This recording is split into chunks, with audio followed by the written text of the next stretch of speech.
One of the questions I know my audience will have is, does the scenario Nathan is drawing up require individuals at either every county precinct, etc.?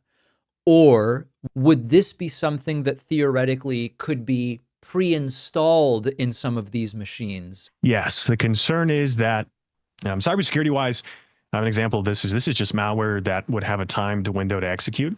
It wouldn't be manipulating votes or changing things before the election or after the election, just during that window.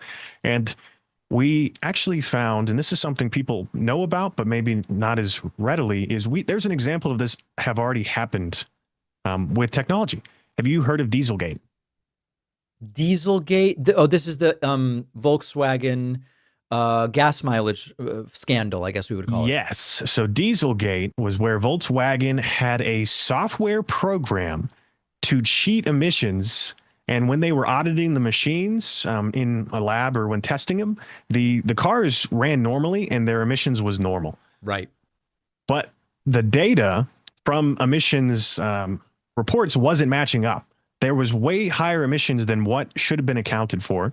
So some independent nonprofits actually got together and they took a Volkswagen system and they put a tester on the back of the vehicle in the trunk and on the tailpipe, and they drove it on the highway.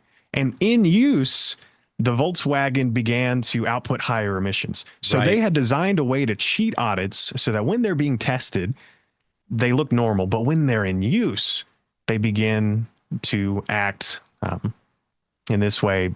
If it was voting systems, you could do the same thing, whether by Understood. design or through malware.